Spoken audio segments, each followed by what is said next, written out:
जी अस्सलाम वालेकुम दोस्तों। ड्रामा सीरियल जानिसार की नेक्स्ट एपिसोड में आप नाजरीन देखेंगे कि सरफराज कशमाला को फोन करके धमकी देता है और उसे कहता है कि मेरे पैसे मुझे कल तक मिल जाने चाहिए वरना मैं तुम्हारा बांडा खोल दूंगा। यहाँ कशमाला उसे समझाने की कोशिश करती है और उसे कहती है कि इतनी जल्दी में इतनी बड़ी रकम तुम्हें नहीं दे सकती। अगर मैंने ऐसा कुछ भी किया तो घर वालों को और ख़ास कर नौशरवान को पता चल जाएगा, इसलिए मुझे थोड़ा संभल कर चलना होगा। जहां सरफराज कहता है कि तुम कुछ भी करो लेकिन मुझे पैसों की ज़रूरत है, मुझे पैसे चाहिए। अगर कल तक तुमने मुझे पैसे ना दिए तो मैं तुम्हारा दुश्मन भी बन सकता हूँ। और तुम्हें एक बात सोच लेनी चाहिए, अगर पार्टनर्स दुश्मन बन जाए तो वो बहुत ही ज़्यादा खतरनाक हो जाते हैं। मैं तो तुम्हारी एक एक बात जानता हूँ, इसलिए मुझसे दुश्मनी तुम्हारे लिए बहुत भारी पड़ सकती है।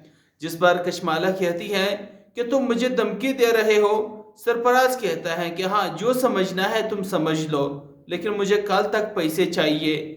जिसके बाद कशमाला फोन काट कर सोचती है कि इसका कुछ ना कुछ बंदोबस्त तो करना ही पड़ेगा।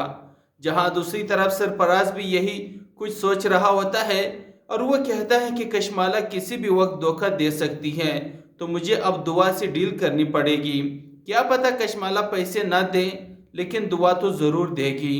दूसरी तरफ दुआ का बाप नौशरवान के ऑफिस में पहुंच जाता है और वो नौशरवान से दुआ के बारे में बात करता है, लेकिन नौशरवान उसकी कोई बात नहीं सुनता और उसे कहता है कि आप मेरे बड़े हैं और मैं आपकी बहुत इज्जत करता हूँ, लेकिन मेरे सामने दुआ की बात ना करें और न ही मैं दुआ की बात करना चाहता हूँ। जहाँ पर दुआ का बाप नौशरवान से कहता है कि बेटा इस तरह से तो कोई हल नहीं निकलेगा। और तब नौशरवान उन्हें बताता है कि जो कुछ मैं अपनी आंखों से देख चुका हूँ उसके बाद मैंने खुद को एक सख्त फैसला लेने के लिए बड़ी मुश्किल से रोक रखा है।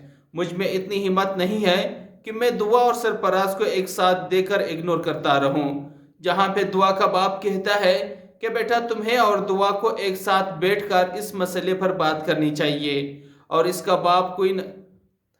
कोई ना कोई हल निकालना चाहिए। तब नौशरवान कहता है कि मेरे पास तो इस चीज़ का कोई हल नहीं है, लेकिन मैं जो भी फैसला करूंगा आपको ज़रूर बताऊंगा। जिसके बाद वो अपने लैपटॉप पे लग जाता है और दुआ का बाप वहां से उठकर जैसी बाहर आता है तो उसे हार्ट अटैक आने वाला होता है। जिसके बाद मुझे तो यही लग रहा है कि अब दुआ का बाप भी ऊपर जाने वाला है, क्योंकि उसकी तो दो बेटियों के घर बर्बाद हो गए और बर्बाद करने वाला भी कोई और नहीं बल्कि सरफराज है। जहां पर सरफराज भी पीछे नहीं हटेगा और दुआ को फोन करके कहेगा कि तुमने क्या फैसला किया है, तुम मुझसे शादी करना चाहती हो, कब तुम तलाक ले रही हो नौशरवान से। जहां पर दुआ उसे कहेगी कि मैं नौशरवान से तलाक भी ले लूंगी और तुमसे शादी भी कर लूंगी, लेकिन तुम्हें मुझे सब कुछ सच सच बताना होगा कि ये कौन करवा रहा है, क्योंकि तुम ये सब कुछ अकेले नहीं कर सकते।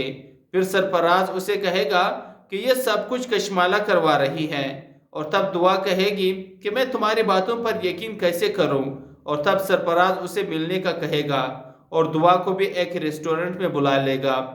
जहां अब मुझे इस सरफराज की किरदार की कोई समझ नहीं आ रही।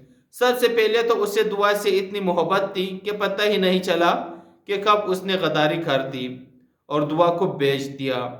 जिसके बाद ये दुआ का दुश्मन बन गया, लेकिन जैसी दुआ जेल में गई तो फिर से उसका पीआर ऑन होने लगा और ये दुआ को बचाने अपना सारा पैसा लगाने पहुंच गया।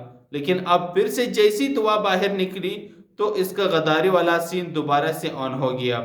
तो आप लोगों को सरफराज की कैरेक्टर का कैसा लगा और क्या लग रहा है, कमेंट में अपनी राय लाजमी दीजिएगा। बहुत शुक्रिया।